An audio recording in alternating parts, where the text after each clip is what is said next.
I'm Dylan Oliver. Welcome to NFL Playoff Review.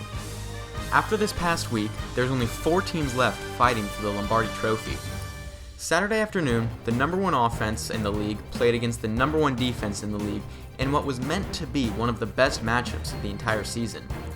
The Rams traveled to Green Bay to play the number 1 seeded Green Bay Packers and that bad man that is Aaron Rodgers.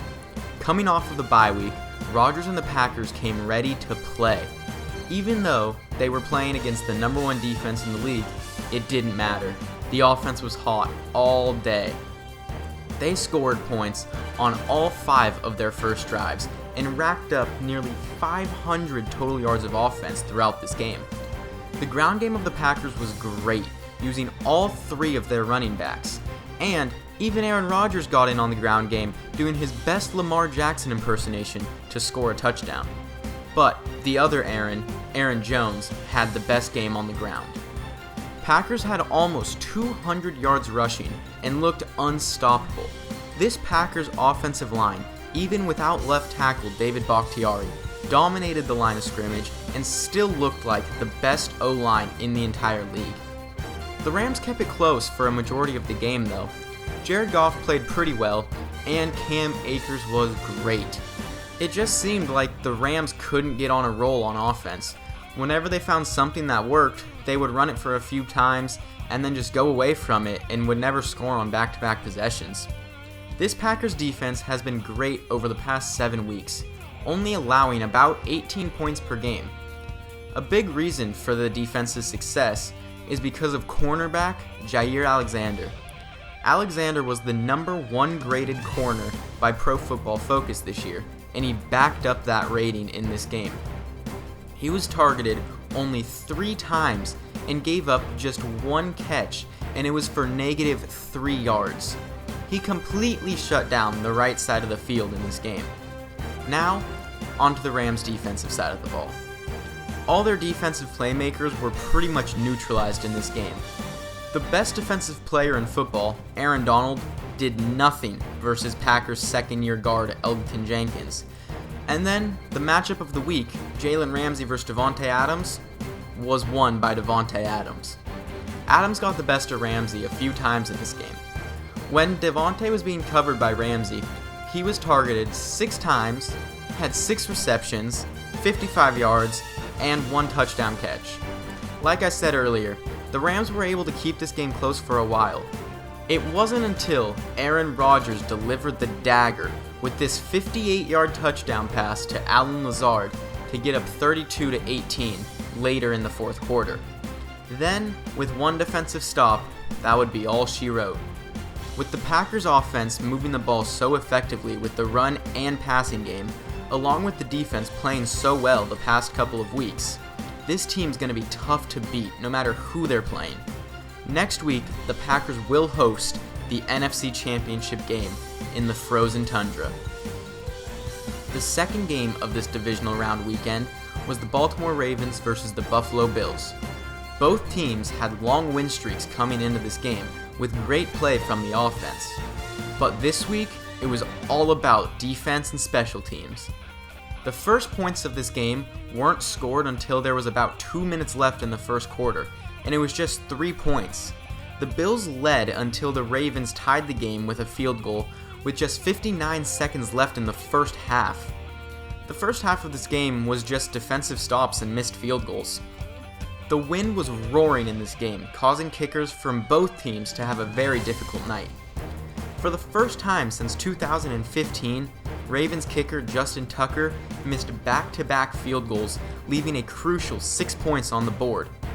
Bills rookie kicker Tyler Bass also would miss a field goal in the first half. The first drive of the second half, however, would be the first touchdown drive in the game, and it came from the Buffalo Bills. It was an amazing 11-play drive that ended with a touchdown pass from Josh Allen to Stephon Diggs to pull ahead 10-3. Baltimore, on their next drive, was looking for a response, and they were about to do just that and score a touchdown and tie this game up. That is until Lamar threw an interception in the end zone and it got returned for 101 yards for 6 points and a 17-3 Bills lead. The Ravens took up nearly 9 minutes on that drive, and then threw the pick six to Taron Johnson, Bills cornerback that had the ultimate comeback story. In the 2018 draft combine, he had quite a memorable moment when he looked the wrong way during a drill and got pegged in the head by a football. Who would have thought that this man could recover from this and make the biggest play in the game for the Bills in the divisional round of the playoffs to get his team to the AFC Championship game? Lamar Jackson would get injured a little after this play and not be able to return to this game, so he will have a very bitter taste in his mouth with the season ending like that. The Bills, after winning their first playoff game for the first time since 1995 last week, has now won another this week and is just one game away from playing in the Super Bowl. The reigning Super Bowl champion, Kansas City Chiefs, played against the Cleveland Browns to see which team would join the Bills in the AFC Championship game. This was a great game that had so many momentum shifts and very unpredictable moments. Going into this game, I thought that the Chiefs would start off slow coming off of a bye week, but I was wrong. They started fast, scoring touchdowns on their first 2 drives and scoring points on all of their first 4 drives. The Browns, after a big win last week, were the ones to start off slow, only scoring 3 points in the entire first half. The Browns nearly had a touchdown right before the half to make it a 10-16 ball game and inch closer to the Chiefs, but after a missed call by the refs and a fumble out of the back of the end zone, it ended the Browns' drive and chance of a one-possession game at the half. The Chiefs were able to score a field goal just before the half to increase the lead to 16 points. That 10-point swing turned out to be one of the most important parts of this game. But the most important part of the game came in the third quarter when Chiefs were faced with a 3rd and 1 and decided to run the ball with quarterback Patrick Mahomes. This play was a nightmare for the Chiefs, as not only did the Chiefs not pick up the first, but Mahomes' head went straight into the grass and he suffered a severe concussion. He could not even stand up by himself after the hit happened. And this was very clear and obvious before he even went to the locker room for concussion protocol. Andy Reid needs to realize that Patrick Mahomes isn't built like prime Cam Newton. He isn't indestructible, and he is not a running back. This is the reason you have running backs. Hand the ball off and get the first down instead of putting the face of your franchise at risk. This isn't the first time that this has happened either. Last season, Andy Reid called a QB sneak in a short yardage situation, and Patrick Mahomes injured his knee and had to miss a few weeks. The Browns' offense came alive after this happened in the second half, and they started moving the ball and putting up a fight against the Chiefs without Mahomes. The Browns got back into this game and got it to a one-score game and had the ball in their possession. But then, the Chiefs' defense made some stops when they needed to, and the Chiefs' backup quarterback made a big play right when he needed to wrap this game up and advance to the AFC Championship game and continue to defend their championship. Good luck against the Bills next week, Chiefs, especially without Patrick Mahomes. As for the Browns, congratulations on a great season this year. I think you showed everyone you are no longer the same old Browns and not a joke anymore.